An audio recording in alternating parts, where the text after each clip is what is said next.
Salut les filles, ici Laura, bienvenue sur enformeprel.com. Je donne des conseils pratiques sur l'entraînement pour avoir un poids santé et être bien dans votre peau.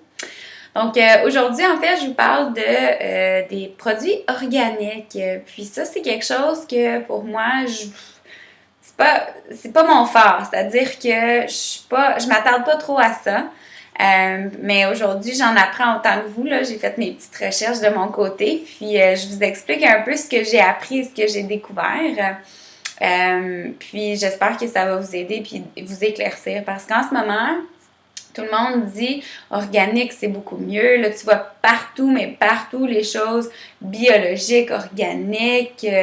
Puis là, on se dit, ben là, c'est ça que je devrais acheter. Là. Organique, c'est meilleur pour la santé, c'est mieux digéré. Il y en a qui vont dire, tu sais, il y a plein de choses qui peuvent être mieux pour la santé parce que c'est organique. Fait que là, tu vois dans les supermarchés, puis tout est organique maintenant, puis c'est comme le mot, là. Comme le fameux yogourt grec, là, ça, c'était un gros boom, mais là, on dirait que c'est organique aussi, là.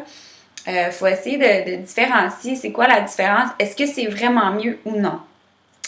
Donc, j'ai fait un petit peu ma recherche, puis vous allez voir, dans le fond, là, la première capsule, je veux vraiment définir c'est quoi organique, puis dans la deuxième capsule, je vais aller encore plus en profondeur, vous dire si c'est bénéfique ou non.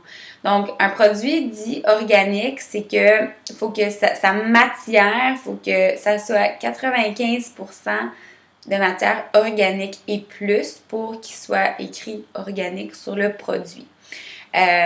Puis, si jamais c'est entre 85 et 95%, à ce moment-là, il faut qu'ils disent le pourcentage de la matière qui est organique dans votre produit, qui est transformé évidemment. Parce que là, si on dit une fraise est organique à 85%, plus ou moins. OK? Fait que là, ce qu'ils disent aussi, c'est quoi être organique? C'est vraiment que tout ce qui est produit, il n'y a pas de pesticides, pas de produits chimiques, pas d'ajouts artificiels.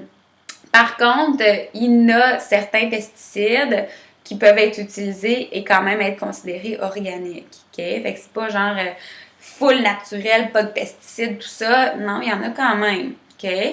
Fait qu'il y a beaucoup de lois par rapport à un produit. S'il est écrit organique, il faut qu'il soit vraiment certifié organique aussi. Tu peux pas juste dire, moi, mes fraises sont organiques, mais tu n'as pas de preuve à l'appui. Donc, c'est vraiment ça. J'espère que ça va vous aider un peu aussi à voir, OK, je rentre à l'épicerie, qu'est-ce qui vaut la peine d'être organique? Qu'est-ce qui vaut moins la peine peut-être d'être organique? Vous allez voir des affaires de produits, moi ça me fait rire, mais des produits transformés organiques. Je me dis, my God, c'est transformé là. À quelque part, le mot organique, moi dans ma tête, ça signe santé.